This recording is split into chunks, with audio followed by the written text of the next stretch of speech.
तो बच्चों क्लास 3 आपके सामने आपका चैप्टर 3 है।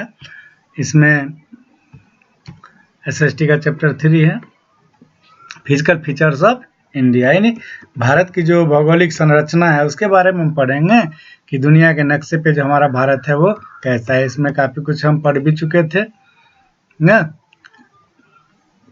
जो हमारा India is a beautiful country, बहुत ही सुंदर देश है और वर्ल्ड का 7th लार्जेस्ट कंट्री है ना, 7वां सबसे बड़ा देश है। किसमें? तो मतलब क्षेत्रफल के दृष्टिकोण से ना, भौगोलिक संरचना के दृष्टिकोण से 7th लार्जेस्ट कंट्री था और पॉपुलेशन के दृष्टिकोण से 2nd लार्जेस्ट है इन द वर्ल्ड ना। जो इसके बाद हमने पढ़ा था कि एक्सटेंड, इसका जो फैलाव है वो कहाँ से कहाँ तक है। तो उत्तर में कश्मीर इन द नॉर्थ, कश्मीर से लेके कन्याकुमारी इन द साउथ, उत्तर में कश्मीर से लेके साउथ में कन्याकुमारी तक, और गुजरात, पश्चिम में गुजरात से लेके पूर्व में आसाम तक फैला हुआ है। यहाँ की जो जमीन है वो कई प्रकार की है ना। India was a variety of land forms, कई तरह की जमीन है ना। कहीं पे मतलब सैंड है, कहीं पे रेड सॉइल है, कहीं पे अलुवियल सॉइल है, कई तरह की।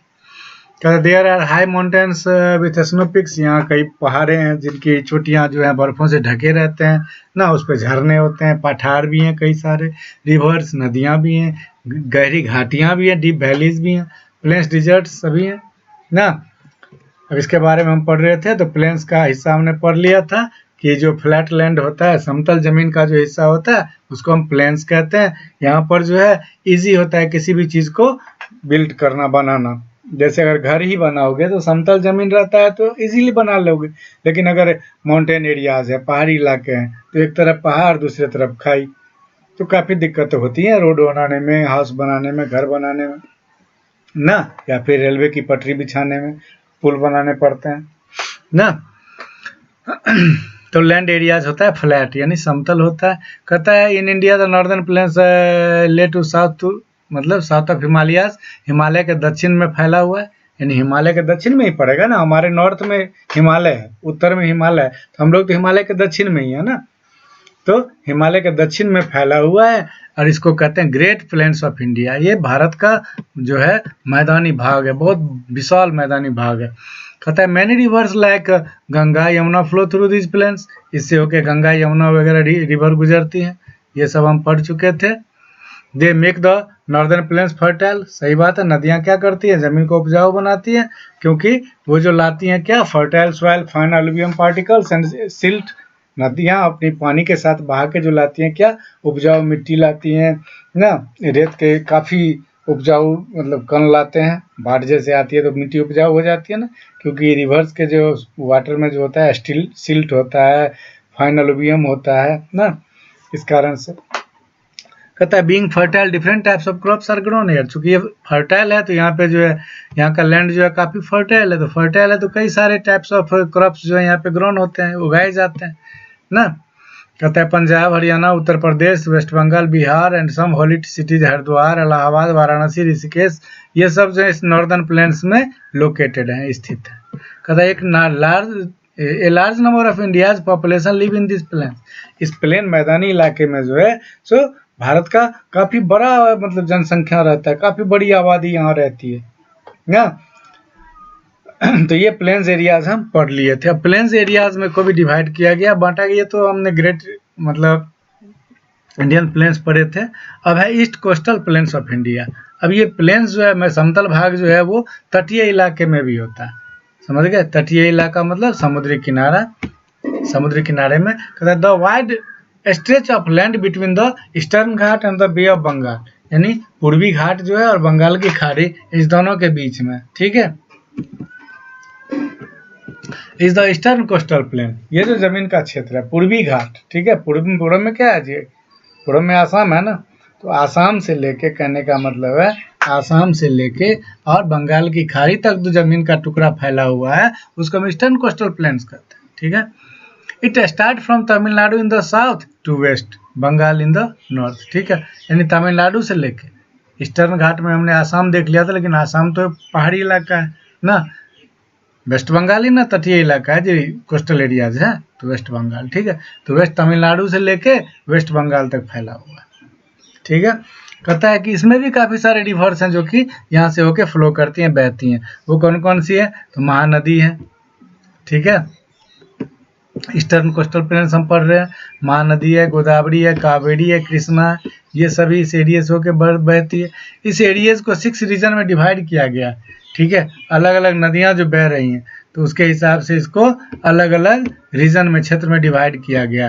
द महानदी डेल्टा, नदियाँ जो, ये डेल्टा उल्टा हम बाद में पढ़ेंगे कि जब नदियाँ जहाँ पे मिलती है ना समुद्र से, तो बीच में क्या होता है, तिकोनी सी जमीन का जो क्षेत्र है वो तिकोना हो जाता है, तो उसी को डेल्टा कहते हैं। कहता है साउथर्न पार्ट्स ऑफ आंध्र प्रदेश का दक्षिणी भाग, ठीक है, कृष्णा गोदावरी डेल्टा। अब कृष्णा और गोदावरी जहाँ मिलती है उस दोनों डेल्टा, वहाँ पे जमीन के काफी सारा हिस्सा खेती के लिए उपयुक्त हो जाता है ना। कहता है द कन्याकुमारी कोस्ट, कन्याकुमारी का जो तट है वो, और कोरोमंडल कोस्ट, एंड 6 है सैंडी कोस्टल, ठीक है। ये 6 पार्ट में इसको, 6 रीजन में इसको डिवाइड किया गया है, east coastal plains of India को, ठीक है। क्वेश्चन आ सकता है कि हाउ मेनी पार्ट्स ऑफ या how many regions of east coastal plains of India, ठीक है। तो आप कहोगे देयर आर 6 रीजन्स, या east coastal plains are divided into 6 regions, ठीक है। Mahanadi delta, southern part of Andhra Pradesh, Krishna Godavari delta, Kanyakumari coast, Coromandel coast and sandy coast, ठीक है। अब आगे बढ़ते हैं, वेस्ट कोस्टल प्लेन्स पढ़ते हैं। अब ये पूर्वी हो गया था, अब पश्चिमी के बारे में, ठीक है। कहता है the narrow area of land between western Ghat and Arabian sea. अब पश्चिमी घाट, पश्चिम में गुजरात था ना, पश्चिम में क्या था, गुजरात था, तो स्वाभाविक है पश्चिम से लेके और अरब सागर तक, यानी भारत जो है ना उसको 2 जो है, हिंद महासागर और अरब सागर और बंगाल की खाड़ी, ये 3 समुद्र जो है हमारे भारत को जो कवर कर रखा है 3 दिशा से, और एक ही दिशा से हम दुनिया से जुड़े हुए हैं। तो एक तरफ बंगाल की खाड़ी कवर कर रखा है, एक तरफ अरब सागर और एक तरफ हिंद महासागर, ठीक है। तो वेस्टर्न कोस्टल प्लेन्स कहाँ से है, तो गुजरात से लेके, वेस्टर्न घाट से लेके अरबियन सी, ठीक है, इसको कहते हैं वेस्टर्न कोस्टल प्लेन्स, ठीक है। कहता है the set of from Gujarat in the north, ये गुजरात से लेके accounting till the state of Maharashtra, Maharashtra तक फैला हुआ है, गोवा, कर्नाटक एंड केरला तक फैला हुआ। The rivers flowing into the sea are the Tapi, Narmada, Mandovi ना, जुआरी, ये सभी नदियां यहाँ से होके बहती हैं। तो ईस्टर्न कोस्टल प्लेन से कौन कौन नदियां बहती हैं, वेस्टर्न कोस्टल प्लेन से होके कौन कौन नदियां बहती हैं, ठीक है। और ठीक है, तो इसको याद कर लीजिएगा। डेजर्ट, डेजर्ट मीन्स रेगिस्तान, यानी रेतीली भूमि जहाँ पे हो ना। कहता the a large piece of land, piece means टुकड़ा भी होता है ना, जमीन का एक बड़ा सा टुकड़ा, कवर्ड विथ सैंड, जो बालू से ढका होता है, that has very little water, जिसमें काफी कम पानी होता है, and few plants is called a desert, और कुछ ही पौधे होते हैं, उस एरिया को हम क्या कहते हैं, डेजर्ट कहते हैं। तथा a large area of the north western part of India is a desert called the great Indian desert, या फिर थार डिजर्ट, ठीक है। जो भारत का जो है ए लार्ज एरिया, बहुत बड़ा एरिया जो है north western part of India, यानी उत्तर और पश्चिम हिस्से में फैला हुआ है, इसको हम थार का मरुस्थल कहते हैं, थार डिजर्ट कहते हैं, ठीक है। ये कहाँ से कहाँ तक है, तो फ्रॉम राजस्थान, राजस्थान से इसकी शुरुआत होती है, इसी स्ट्रेचेस फर्दर इनटू पाकिस्तान, और पाकिस्तान तक चली गई। पाकिस्तान जो कि हम जानते हैं इंडिया का ही पार्ट था ना, डिवाइड होकर पाकिस्तान बाद में बना, तो पाकिस्तान तक फैला हुआ है थार का मरुस्थल। कहता है the climate of the desert is very hot, यहाँ का जो वातावरण होता है ना काफी गर्म होता है, एंड ड्राई, और सूखा होता है। कहता है very little water is found in the desert, यहाँ पे पानी जो है ना, वहाँ पानी की बहुत कमी होती है, क्योंकि यहाँ बारिश नहीं होती। कहता है due to the lack of water, चूंकि पानी की कमी होती है, इसलिए only few plants and trees like cactus, babool grow here ना, यहाँ पे कुछ ही पौधे उगते हैं, कैक्टस उगते हैं, बबूल उगते हैं, वैसे पौधे उगेंगे ना जो कम पानी में जिनको चाहिए, जो ज्यादा पानी वाले पौधे वो तो यहाँ उगेंगे नहीं। कहता है camel is the most important animals are there as it can survive for several days without water. Camel जो है यहाँ पे जो एनिमल है उसमें कैमल जो है वो मोस्ट इम्पोर्टेंट है, सबसे ज्यादा महत्वपूर्ण है, जो यहाँ सर्वाइव कर पाता है। क्यों? क्योंकि वो एक बार पानी पीने के बाद कई दिनों तक बिना पानी के जिंदा रह सकता है, ये उसकी खासियत है, इसीलिए उसको शिप ऑफ द डिजर्ट भी कहते हैं, रेगिस्तान का जहाज भी कहते हैं, शिप ऑफ द डिजर्ट, रेगिस्तान का जहाज। कहता है some places of tourist interested as Bikaner, यहाँ पे जो कुछ टूरिस्ट प्लेस भी हैं, यानी जहाँ विदेशी लोग आते हैं, कई जगह देखने की जगह है, वहाँ आके घूमते हैं, देखते हैं, वो क्या है, बीकानेर है, सूरतगढ़ है, जोधपुर है, माउंट आबू है, जैसलमेर है ना, ऐतिहासिक कई सारी इमारतें यहाँ पे हैं ना। ये are located in Indian desert, ये भारतीय रेगिस्तानी इलाके में ही है, ये सब सारे के सारे टूरिस्ट प्लेस, समझ गए, घूमने की जगह है, यहाँ विदेशी सैलानी लोग बहुत ज़्यादा संख्या में आते हैं। अब है hills and mountains, hills means ना चोटियाँ, पर्वत की चोटियाँ, और माउंटेन्स पर्वत। कहता है a hill is a naturally raised area of land over then a mountain, एक पहाड़ी के ऊपर ना प्राकृतिक रूप से जो जमीन का उठा हुआ हिस्सा होता है, ये देख रहे हो, तो इसको कहते हैं हम हिल, ये है हिल, चोटी, ठीक है। कहता है it has a top which is called summit, सब समझ गए, ये सबसे टॉप इलाका होता है जिसको हम समिट भी कहते हैं। कहता है some parts of land that are very high than the surroundings area are called mountains, ठीक है, जमीन का कुछ हिस्सा होता है जो कि बहुत जमीन से उठा हुआ होता है, तो उसको माउंटेन कहते हैं। ये पूरा का पूरा क्या है, माउंटेन है ना, पीक जो होता है, ये देखिए पूरा का पूरा क्या माउंटेन है, लेकिन इससे छोटी जो होगी वो क्या होगा, उसको हिल्स कहेंगे, ठीक है। The top of the mountain is called mountain peak, mountain का पीक जो होता है ये चोटी, ठीक है, ये सबसे ऊपरी हिस्सा होता है, यहाँ पे ज्यादातर बर्फ से ये ढके रहते हैं, बड़े बड़े ऊंचे ऊंचे पहाड़ ना। कहता है द स्लोप्स, स्लोप मीन्स जो फिसलने वाली जगह, ये स्लोप है ना, इसका फिसलने वाली जगह है ना, ऊपर से लुढ़क सकते हैं ना। कहता है the slopes and places near the hills and mountains receive a lot of rain, पहाड़ी इलाके में क्या होते हैं, चूंकि बादलों से बारिश होती है, और बादल हवा में उड़ते हुए जब इधर से उधर जाते हैं तो पहाड़ी क्या करते हैं, उनका रास्ता रोक लेते हैं। तो पहाड़ी इलाके में क्या होते हैं, बादल ज्यादातर रहते हैं, तो वहाँ ज्यादा बारिश होती है ना, तो वहाँ पे receive a lot of rain, वहाँ ढेर ज्यादा मात्रा में बारिश होती है। The great Himalayan mountains range lie in the north of the India, ये ग्रेट हिमालयन माउंटेन्स जो है, यानी विशाल हिमालय पर्वत श्रृंखला जो है, भारत के उत्तर में है। It is the highest mountain range in the world, और ये दुनिया का सबसे ऊंची पर्वत श्रृंखला है, समझ गए, माउंटेन रेंज पर्वत श्रृंखला, दुनिया का सबसे ऊंचा पर्वत श्रृंखला है ये। There are many lofty peaks in the Himalayas which remains snow bound throughout the years, तो there are many lofty peaks in the Himalayas, Himalaya पे क्या है, बहुत सारे शानदार चोटियां हैं ना, which remains snow bound throughout the year, जहाँ सालों भर मतलब बर्फ जो है ढके रहते हैं। कहता है mount Everest is the highest peak, सबसे ऊंची चोटी कौन है, माउंट एवरेस्ट है, ऑफ द वर्ल्ड, दुनिया की, संसार की सबसे ऊंची चोटी माउंट एवरेस्ट है ना। इट लाइज इन नेपाल, जो कि नेपाल में है। इट इज 8848 मीटर हाई, ये 8848 मीटर ऊंचा है जी जमीन पर, यानी 1000 मीटर का 1 किलोमीटर होता है, यानी 9 किलोमीटर के लगभग ये ऊंचा है। कहता है many rivers like Ganga, Yamuna, Brahmaputra, Indus, Sindhu, Indus नदी सिंधु नदी को कहते हैं, rise from the Himalayas and flow toward plains, जो कि हिमालय से निकलती है और मैदानी भागों में बहती हैं। ये नदियां कहाँ से निकलती, पहाड़ों से निकलती हैं और मैदानी भागों में बढ़ती हैं, बहती हैं, ठीक है।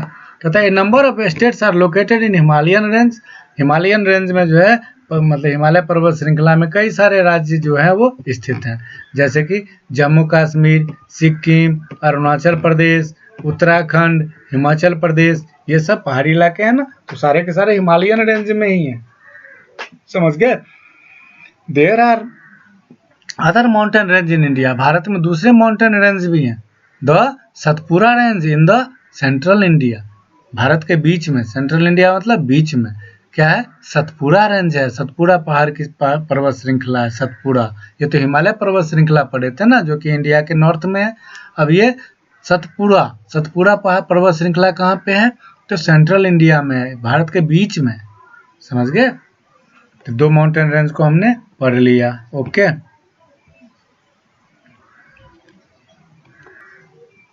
अब हम पढ़ेंगे वैलीज एंड प्लेट्यू, ठीक है। वैली मीन्स घाटी होता है और प्लेट्यू मीन्स पठार। ये देख रहे 2 पहाड़, एक पहाड़ इधर है और एक पहाड़ इधर है, ये बीच की जो क्षेत्र है, जमीन की क्षेत्र, इसको क्या कहते हैं, घाटी, ठीक है। कहता है द लैंड बिटवीन माउंटेन्स और hills is called A valley, ठीक है, पहाड़ या फिर हिल्स मीन्स छोटे पहाड़, माउंटेन मीन्स बड़े पर्वत। इन दोनों के बीच की जो जगह होती है वो घाटी कहलाती है। Some of the most important valleys in India are Spiti valley, ठीक है, कुछ लाहौर स्पीति घाटी है, Spiti valley, Kangra valley, Chamba valley ना, Damodar valley and Sutlej valley. ये ज़्यादातर घाटियों से होकर नदियाँ बहती हैं, ठीक है। तो ये नदियाँ जो बहती हैं इन्हीं के नाम पे ज़्यादातर घाटियों का नाम होता है। तो घाटी किसे कहते हैं? तो दो या दो से अधिक पहाड़ों के बीच की जगह को हम घाटियाँ कहते हैं। कहता है a hill with a flat top is called a plateau. किसी किसी पहाड़ पे क्या होता है, जो हिल होती है, पर्वत की चोटियाँ होती है ना, वो समतल होती है। देख रहे हो समतल है ना, ज़्यादा उठे तो नहीं है, उठे हुए तो नहीं है, इस तरह से तो नहीं, इस तरह से होते तब तो ना उसको पीक कहते हैं, लेकिन ये पीक नहीं है बल्कि ये समतल है, फ्लैट है, तो इसको कहते हैं प्लेट्यू, ठीक है। यानी किसी पहाड़ी का ऊपरी हिस्सा अगर समतल हो तो उसको कहते हैं प्लेट्यू यानी पाठार। Plateau means पाठार। कहता है the southern plateau of India is divided into 2 parts by river Narmada. कहता है भारत में दक्षिण में जो पाठार है, दक्षिण का पाठार यानी पहाड़ी का ऊपर में समतल भाग जो है उसको 2 पार्ट में डिवाइड करता है। कौन सी नदी? नर्मदा नदी करती है। कहता है the southern part is Deccan plateau. इसके साउथर्न पार्ट को हम डेक्कन प्लेट्यू कहते हैं और नॉर्थ पार्ट को कहते हैं छोटा नागपुर प्लेट्यू, ठीक है। डेक्कन का पाठार और छोटा नागपुर का पाठार आप आगे पढ़ोगे, ठीक है। छोटा Nagpur plateau and Malwa plateau, 3 पाठार, ठीक है। छोटा नागपुर और मालवा कहाँ है? नॉर्थ में है, और डेक्कन प्लेट्यू कहाँ है? साउथ में है। ये याद रखिएगा शॉर्ट नोट की तरह तैयार करके, तभी आप आगे समझ पाइएगा, ठीक है। कहता है the land of these areas are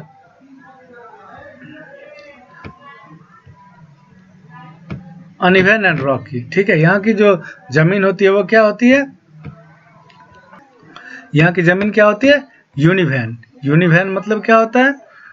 यूनिवैन मतलब होता है असमतल, मतलब बिल्कुल समतल नहीं होता, बिल्कुल फ्लैट नहीं होता, और रॉकी और चट्टानों से भरा होता है। यहाँ ज्यादातर चट्टान होते हैं, पहाड़ों पे चट्टान ही रहते हैं ना। कहता है this area is rich in black soil. इस एरिया में क्या होते हैं? काली मिट्टी ज़्यादा होती है। That is good for growing cotton, जिसमें कॉटन प्लांट ज़्यादातर उगते हैं। State like Chhattisgarh, Bihar, Madhya Pradesh, Andhra Pradesh, Maharashtra and Orissa etc are located in this part of India. Bharat के जो है छत्तीसगढ़ राज्य, बिहार, मध्य प्रदेश, आंध्र प्रदेश, महाराष्ट्र, उड़ीसा, ये सब इस एरियाज में हैं, यानी हम सभी पठारी इलाके में हैं, ठीक है। अब आइलैंड की बात होगी। आइलैंड मतलब आप लोग जानते हैं द्वीप ना, पानी के बीच में जमीन का उठा हुआ हिस्सा। कहता है ए पीस ऑफ लैंड, एक जमीन का टुकड़ा, सराउंडेड बाय वाटर, जो पानी से घिरा हुआ हो, on all side is can island, चारों तरफ से पानी से घिरा हुआ, उसको हम क्या कहते हैं? आइलैंड कहते हैं। कहता there are 2 main groups of island in India. Bharat में जो है 2 मेन द्वीपों का समूह, ठीक है। ये बहुत इंपॉर्टेंट है, इसको याद कर लेना है। पहला क्या है? तो अंडमान एंड निकोबार द्वीप समूह, ठीक है। अंडमान एंड निकोबार कहाँ पे है? तो बे ऑफ बंगाल में, बंगाल की खाड़ी में। अंडमान और निकोबार आइलैंड कहाँ पे है? बंगाल की खाड़ी में। और लक्षद्वीप जो है वो अरब सागर में, ठीक है। देख लिए, इसको याद रखना है। अब हम बात करेंगे पेनिसुला। पेनिसुला मतलब प्रायद्वीप इसको कहते हैं। कहता है the world peninsula means almost an island. Word जो है पेनिसुला, इसका मतलब भी आइलैंड ही होता है, ठीक है। The southern part of India, Bharat के दक्षिण पार्ट में, is surrounded by large water bodies ना, बहुत बड़ा। दक्षिण में तो हिंद महासागर है ना, साउथर्न पार्ट में क्या, बहुत बड़ा मतलब पानी का सोर्स है ना, हिंद महासागर, Indian ocean. This part call is a peninsula, इसलिए इस पार्ट को हम क्या कहते हैं? पेनिसुला, प्रायद्वीप कहते हैं। The Arabian sea lies on the western side, पश्चिम साइड में क्या है? अरब सागर है। Bay of Bengal eastern side, पूर्व में क्या है? बंगाल की खाड़ी है। और इंडियन ओशियन कहाँ है? साउथ में। तो भारत 3 तरफ से जो है सो ओशियन से घिरा हुआ है, तीनों तरफ याद रखना। साउथ में इंडियन ओशियन, ईस्ट में बे ऑफ बंगाल और वेस्ट में अरेबियन सी, ठीक है। तो यहाँ तक आपको तैयार कर लेना है, ओके। इसके बाद वहाँ की बातें अगली वीडियो में होगी। और जूम क्लास जरूर अटेंड करना है, जूम क्लास अटेंड करने से आपको बहुत ज़्यादा बेनिफिट मिलेगा, ठीक है।